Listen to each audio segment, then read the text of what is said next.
El 90% del éxito consiste básicamente en insistir. Hoy estará con nosotros la doctora María Rojas Estapé con una excelente conferencia.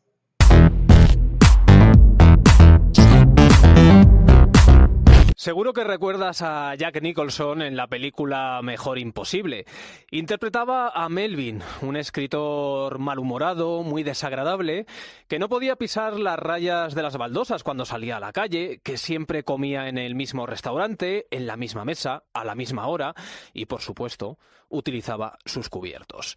Ese personaje padecía un trastorno obsesivo-compulsivo, conocido como TOC, y quien haya visto esa peli la recordará casi seguro con una sonrisa.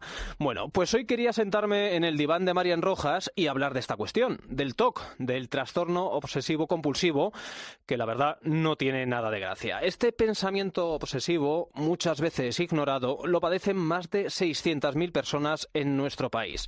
Saludo ya a la psiquiatra Marian Rojas, autora de Encuentra tu persona vitamina o Cómo hacer que te pasen cosas buenas. Marian, muy buenos días. Buenos días, Diego. Pues sí, sacas hoy Sábado Santo un tema que estoy convencido que interesa a nuestros oyentes, bien porque siempre les ha curioseado o porque lo han pasado o porque tienen a alguien cercano a ellos que ha podido tener síntomas de este trastorno o el propio trastorno en su vida. Es una enfermedad, la verdad, que hace poca gracia, no tiene nada que ver con esa película que vimos. No sé si a ti te sacó una sonrisa ese personaje de Melvin en la película de Mejor Imposible, o tú que conoces de cerca lo que es capaz de hacer ese trastorno, decías, pues poca broma con esto, ¿no? Poca broma con esto. Bueno, a ver, a mí me pasan dos cosas con el TOC. La primera es que lo ves en consulta y es un trastorno que genera muchísimo dolor, muchísima frustración, muchísima incapacidad para hacer las labores habituales y el día a día. Pero por otro lado es cierto que si tú ves una película o, por ejemplo, la obra de teatro Toc Toc, que yo la vi muchas veces y mandé muchísimos pacientes con TOC o con trastornos obsesivos más ligeros a verlo, pues cuando ves algo esto, pues te tienes que sonreír porque hay un punto cómico, pero por tener un punto cómico no significa que el que lo sufre no lo pase muy mal, ¿no? Yo creo que hay dos temas. Uno es cómo uno lo vive desde fuera y cercano o cómo uno lo vive desde dentro. Y hay una gran diferencia, yo creo, y en este tema, Diego, ser siempre muy delicado, ¿no? Porque hay muchas cosas de la psiquiatría que a veces pueden generar un poco de gracia desde fuera, ¿no? Algunos comportamientos y cosas que uno ve, pero claro, a mí me pasa que yo psicologizo mucho las cosas que veo. Yo veo la tele, las noticias, las películas y yo estoy dando diagnósticos mentales a los que le está pasando, entonces soy consciente del sufrimiento que eso puede conllevar. Hay que reconocer que se habla del TOC sin conocerlo y a la ligera y en cierto modo de broma cuando estamos ante una persona pues que está muy obsesionada, por ejemplo, con ordenar todo. Efectivamente, yo creo que lo primero de todo es saber qué es el TOC, ¿no? El trastorno obsesivo compulsivo se caracteriza por tener un patrón de pensamientos y miedos no deseados, esto es clave, que son las obsesiones y provocan comportamientos repetitivos. Y estos son las compulsiones. Entonces hay tres cosas. Yo matizaría. Primero hay la personalidad obsesiva, luego el trastorno obsesivo compulsivo y luego las manías, ¿no? Entonces mucha gente confunde todo esto. El trastorno obsesivo compulsivo es un trastorno de ansiedad. Es decir, hay un estado de ansiedad generalizado que se crea que puede acabar en una depresión. La personalidad obsesiva es unos rasgos de forma de ser que tienden a ser perfeccionistas, darle vueltas a las cosas, rígidos, que ahora entraremos en ello.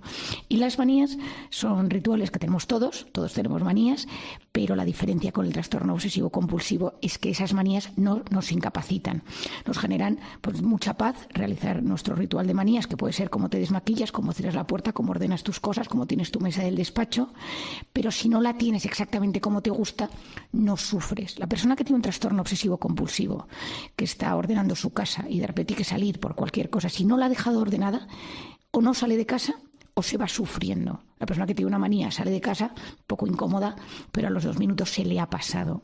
Por lo tanto, es bueno que tengamos la diferencia. Y el trastorno obsesivo compulsivo tiene compulsiones. El trastorno obsesivo Esto es cuando te lleva, por ejemplo, a dar a un botón 3 veces seguidas. Si no le das 3 veces seguidas, algo va a pasar. Efectivamente, esto es clave. En el pensamiento obsesivo, que puede ser una cosa muy, muy, muy frecuente, no siempre va acompañado de una compulsión. Una persona puede estar obsesionada con un tema, con algo que ronda su cabeza, con una persona, con algo, con el orden, pero la compulsión es cuando tienes que hacer algo al respecto para solucionar ese pensamiento obsesivo. Es decir, si no haces ese acto, el pensamiento no desaparece. Y entonces cuentas, baldosas, cierras la puerta de cierta manera, la ventana, el gas. Es que yo me acuerdo del gas de cuando estaba en el hospital, que era muy típico. Te tienes que lavar las manos. El síntoma más frecuente del trastorno obsesivo-compulsivo es la limpieza. Y esto se ve en el lavado de manos. Un paciente con un trastorno obsesivo-compulsivo muy frecuentemente tiene las manos agrietadas de tanto que se las lava, porque hay obsesión de contaminación y de limpieza. El COVID fue un drama, quiero decir, Diego, el COVID fue un drama para las personas con TOC. Y yo cuando empezó la pandemia y el gel y las mascarillas y la distancia, yo recuerdo llamar a mis pacientes que tienen los trastornos obsesivos más severos y acompañarles de forma muy, muy cercana, porque muchos de ellos se desestabilizó por completo. Porque este TOC que acabas de mencionar, el de la contaminación, es uno de los más extendidos, por llamarlo de alguna forma, pero que puede desencadenarlo algo, una causa o alguna desgracia que hayan vivido en algún momento. Sí, el tema, mucha gente se pregunta, ¿no? ¿De dónde viene el TOC? O sea, uno nace con TOC, uno lo desarrolla. Bueno, lo primero es que es multifactorial, como tantas enfermedades. La parte genética, es decir, es muy, muy frecuente que de un padre o de una madre con un trastorno obsesivo compulsivo hay alguno de los hijos con síntomas, rasgos o el propio trastorno. También hay factores culturales, sociales o educativos. Si tú tienes un padre muy ordenado, extremadamente ordenado o rígido o perfeccionista, por educación también puede pasar. Yo tengo el caso en consulta de un paciente mío que es adoptado y el padre tiene un TOC y el hijo, que genéticamente, lógicamente, no es hijo de su padre, pero el hijo ha desarrollado un TOC. Y entonces es por los hábitos que ha convivido en su casa. Y luego, si tú tienes rasgos de personalidad o genéticamente tienes más riesgo de tenerlo y pasa algo en la vida, que de repente pues te pasa algo y una infección, ¿no? Lo pensaba yo con una paciente que desarrolló un TOC muy severo cuando su hijo en un parque de la ciudad, de repente tenía una herida, se le cayó la tirita, se le infectó la tirita y ella no se dio cuenta. Ella era muy ordenada y muy cuadriculada, pero no se dio cuenta y se infectó. Bueno, hubo que operarle y estuvo ingresado el niño con una sepsis, ¿no? Bueno, desarrolló un TOC de limpieza de gérmenes, cómo desinfectaba, cómo llevaba a los niños al parque, tiene 3, cómo los llevaba al parque, cómo les limpiaba, llevaba siempre toallitas, todo esto antes de la pandemia, y cómo, bueno, vivía angustiada siempre y al llegar a casa los desinfectaba con un jabón especial que ella había pedido que se hiciera en una especie de laboratorio y que generó un TOC muy severo y a los hijos les perjudicaba mucho porque, claro, no podían tener una vida normal. Por lo tanto, si haber tenido un trauma y tener rasgos de personalidad obsesiva, pues puede hacer que desarrolles ese TOC y que tengas que recibir tratamiento para ello. Claro, ahí es donde entra esto que has llamado el factor miedo, que es un denominador común en todas las personas que tienen TOC. Efectivamente, o sea, el tema es que hay miedo, ¿no? El miedo es estrés, el miedo es ansiedad, el miedo es supervivencia. Y esto hemos hablado muchas veces aquí en la COPE, Diego, que cuando uno cree que su vida está en riesgo, lo que se activa es el cortisol, sistema de supervivencia, sistema de alerta, y hay un gran miedo. Y el miedo se apodera de ti y activas lo que se llama el trastorno de ansiedad generalizado, muy, muy frecuente en personas con TOC, porque te puedes contagiar, porque te puedes morir, y luego hay veces que no es un tema de contaminación, pero es que si las cosas no están ordenadas o yo no hago este ritual, algo malo puede pasar. Y esto es un pensamiento que es mágico, que es una cosa deliroide, que decimos muchas veces, porque es imposible, ¿no? Yo recuerdo una paciente con TOC que me decía: Marian, yo sé que si no bajo las escaleras de una manera como las bajo, en mi trabajo va a pasar algo malo durante el día. Entonces, si algún día pues en la escalera se la estaban limpiando, por ejemplo, y estaba el señor de la limpieza y tenía que bajar en ascensor, se angustiaba y no podía ir al trabajo porque tenía que volver a subir para bajar en escalera, porque tenía la sensación que en su trabajo iba a pasar algo malo a alguna de las personas que estaban allí. Entonces, eso genera mucho miedo. Las personas con un TOC viven en un estado de ansiedad constante y esa ansiedad constante genera un miedo a la vida. Yo he tenido el caso de varios pacientes que hemos tenido que ingresar por incapacidad de salir de casa, incapacidad de ponerse la ropa porque la ropa puede estar infectada o puede estar sucia, ir por la calle y ver un perro y que el perro te lama o qué tal, y ya pues una sensación de enorme bloqueo. Es decir, el tema del TOC es que hay ciertos temas que se vuelven ingestionables. No tiene por qué ser todo. Hay gente que tiene un TOC de limpieza y otros de contaminación y hay de muchísimos tipos. Pero lo característico es que tienes un estado de alerta, de miedo generalizado ante la vida. La vida te parece un lugar de grandes riesgos. Y hay tantos tipos de TOC como de personas. Y me quería parar en uno o poner un ejemplo hasta dónde llegan, por ejemplo, este tipo de trastorno. Comentaba hace unos minutos con Paloma que hay el tipo TOC de contaminación, por ejemplo, una madre que perdió a sus sobrinos, si no me equivoco, de muerte súbita. Dio a luz y a los 3 días desarrolló el TOC de la contaminación y era incapaz de tocar a su hijo durante 14 años.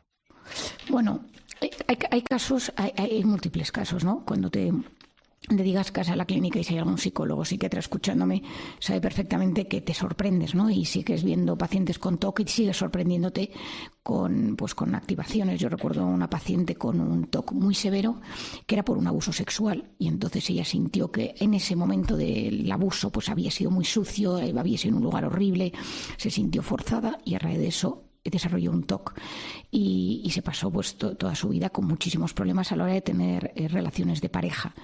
Hasta cuando yo la vi en mi consulta, pues ella venía por un problema de pareja, pero porque tenía siempre problemas con sus parejas, pero tenía un TOC escondido que no sé, que ya no lo disimulaba. Y es que tenía un origen y había un trauma.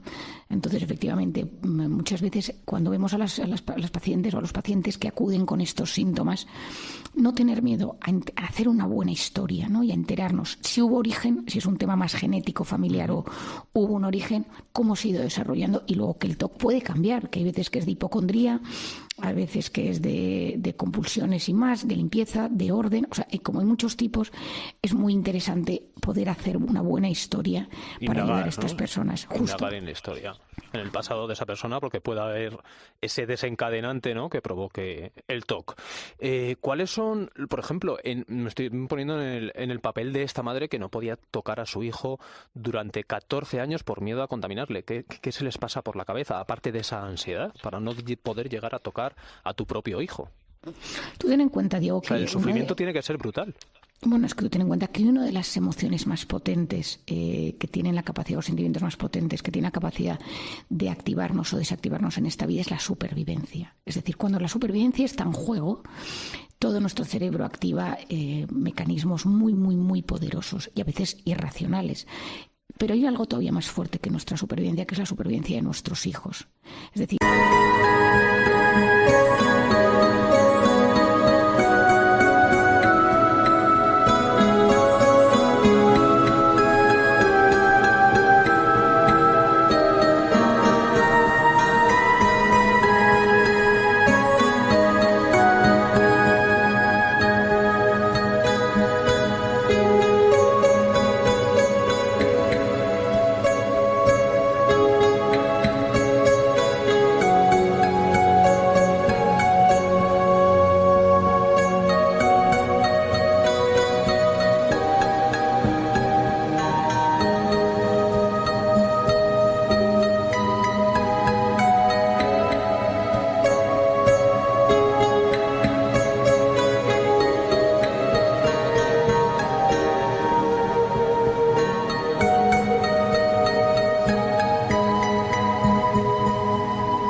Lo que más nos mueve en esta vida a luchar, a salir corriendo, a defendernos, es sentir que estamos en riesgo. En riesgo puede ser que me amenazan, que me insultan, que me critican, que me persigue un león, que me atracan por la calle, que me dejan solo. Es decir, el sentimiento de supervivencia es inmenso. Y tiene muchísimas facetas. Pero hay algo todavía más poderoso, que es sentir que algo mío o algo del entorno puede dañar a mis hijos. Y uno por los hijos es capaz de hacer las cosas más irracionales que existen en el mundo. Es decir, con tal de salvaguardar su supervivencia, su dignidad, su cariño, que pues uno a veces hace cosas que dice, bueno, parece mentira, y esto lo vemos muchas veces en consulta y cuando tratamos terapias familiares. Ves historias que dicen los padres, lo hice por mi hijo, ¿no? Y tú dices, pero vamos a ver, pero si es completamente irracional, da igual, porque puede mucho más la necesidad de que ese niño esté vivo con mis criterios en ese momento, que están en unos criterios dañados o heridos o en pleno trastorno, pero es más importante su supervivencia. Has hablado, Marian, de la investigación en el pasado de esa persona con TOC para encontrar ese desencadenante, o si no, también está la posibilidad de ser un rasgo genético. ¿En qué consiste la terapia para superar el TOC? Bueno, la No buena sé si noticia... se puede superar, de hecho. Sí. Esto es clave. O sea, quiero decir, a mí me parece que un mensaje que encima a mis oyentes de COPE es que el TOC se puede en muchos casos curar y en otros aliviar en un porcentaje altísimo. No significa que sea una terapia fácil, pero mi experiencia, y de hecho estoy segura que hay una paciente mía a la que tengo mucho cariño que me está escuchando, que se ha curado. O sea, quiero decir que yo siempre pensaba que se aprendía a convivir con ello de la mejor forma posible, pero hay pacientes que casi se curan al 100%. O al menos lo tienen desactivado con esa intensidad con la que vivían de forma tan miedosa, ¿no? Lo primero es lo que a mí me gusta llamar es ese comprender, es aliviar, la psicoeducación. Tú vienes un paciente con esto y le explicas lo que está pasando. Esto es un trastorno de la personalidad o esto es un trastorno obsesivo-compulsivo, esto te genera ansiedad, esto se originó aquí, los síntomas que tú tienes son estos, pasa esto, la compulsión, la idea, por ejemplo, que viene en tu cabeza. No te lo he dicho, Diego, pero hay un tema del trastorno que es las fobias de impulsión, que son pensamientos intrusivos en los que crees que vas a hacer daño a alguien, ¿no? Y las fobias de impulsión son muy angustiosas y hay mucha gente que lucha toda su vida contra esos pensamientos y a veces realiza acciones para evitar tener esos pensamientos, ¿no? Si toco esto, si digo tantas palabras, si sumo, si resto, si multiplico. Es decir, que es explicarles. La gente se siente muy aliviada cuando sabe que esto tiene un significado bioquímico, neurofisiológico, neurocientífico, psiquiátrico, psicológico, y que la persona que te lo está contando y tú dices, sí, yo sé lo que es esto tiene solución, esto se trata y te voy a decir cómo. Esa primero, esa psicoeducación, ese comprender, ese aliviar es clave. Lo segundo es mezclar psicoterapia con farmacoterapia. Es decir, no solo las pastillas, sino también la psicoterapia. ¿En qué consiste esto? Bueno, lo primero de todo es saber que la psicoterapia es explicarle al paciente que vamos a cambiar su voz interior, vamos a ayudarle a dominar esos pensamientos. Eso va en acorde con la medicación. Hay varios tipos de pastillas que funcionan, se pueden combinar, los psiquiatras las conocemos bastante bien. De hecho, uno de los antidepresivos antiguos, que empezó en 1970, ya trabajaba para el TOC, lo que pasa es que tiene muchos efectos secundarios, anafranil y todas esas pastillas, y ahora hay algunos inhibidores de la recaptación de serotonina que también en dosis adecuadas ayudan a frenar los pensamientos. En el TOC hay tres cosas que, en mi opinión, a nivel farmacológico. La primera es cómo entra el pensamiento, la segunda es la angustia que produce y la tercera es la compulsión. Entonces, a veces combinamos los fármacos para las tres facetas, a veces solo con un fármaco ya los síntomas disminuyen muchísimo. Y la segunda es acompañar con psicoterapia, es decir, ayudar a que ese paciente vaya teniendo una exposición gradual a eso que le angustia. Si es la suciedad, doy por hecho...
la semana pasada, pues es ir poco a poco trabajando con ella microacercamientos a eso que le angustia, con una serie de palabras que tú te vas repitiendo y mientras te tomas la medicación. Es decir, tú te has tomado la medicación y dices, bueno, yo sé que esto me pasa.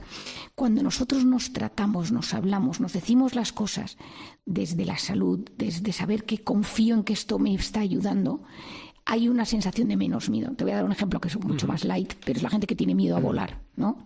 Por ejemplo, yo. Bueno, pues digo, un día te lo quitamos, el miedo a volar. Es el candidato ideal. Diego, pues el miedo a volar... Irracional siempre... totalmente, ¿eh? Lo reconozco. Sí, pero bloquea. Entonces, yo recuerdo una de mis mejores amigas... Y genera una ansiedad los días previos a coger el avión que no te puedes imaginar. Yo volé con una de mis mejores amigas en un vuelo a Italia y le di un ataque de ansiedad en el avión y digo, bueno, entonces vino la zapata y digo, no nos he traído la psiquiatra para atenderle aquí en directo. Pero, por ejemplo, yo cuando a una persona le ayudo a volver a volar, no le hago hacer Madrid-Brasil. Yo una de las cosas que hago es vas a empezar a ver una peli de aviones. Tampoco le hagas volar a Bilbao, por ejemplo, ¿eh? No, pero le hago ir al aeropuerto. El aeropuerto tiene tela de Bilbao. No, pero vas haciendo acercamiento, exposición gradual. Es decir, no puedes, una persona, hay mucha gente que, y la antigua educación pensaba que a pelo lo que te cuesta, y esto ha hecho muchísimo daño, porque entonces el cerebro se bloquea el doble. Pero la exposición gradual a ese factor estresante con EMDR por un lado, que yo lo utilizo muchísimo, que es esta técnica para desactivar traumas o situaciones de estrés, más el tratamiento farmacológico y más el pensamiento cognitivo que te va repitiendo, pues ayuda muchísimo. Y la realidad es que pequeñas victorias generan un subidón de autoestima brutal. Y hacer seguimiento cercano a estos pacientes, ayudarles, estar muy pendientes, porque ellos se sienten aliviados al saber que lo suyo tiene solución, que hay compañero, y te hacen la misma pregunta 1000 veces porque dudan, porque es parte, ¿no? Es la maladie de la doute, el tema de la obsesión, ¿no? Todo el día dudamos de todo, ¿no? Y ayudarles a gestionar tanto el pensamiento como la ansiedad que les produce el pensamiento y la compulsión que está asociada a ello. Te quería preguntar por último y muy rápidamente, Marian, ¿por qué el papel de la familia es vital en la recuperación de una persona con TOC? Bueno, yo creo que el papel de la familia en la recuperación de cualquier trastorno es vital. Es decir, el tener gente que te cuida y te quiere en un momento donde estás sufriendo es básico. Y bueno, digo, esto no me lo has oído mucho, pero en un momento de miedo, en un momento de angustia estás intoxicado de cortisol. Y si la familia es vitamina, que digo yo que si la familia es gente que te cuida, me dices que vivo con mi suegra, que es terrible, ¿no? Y es la que me está cuidando, pues entonces no.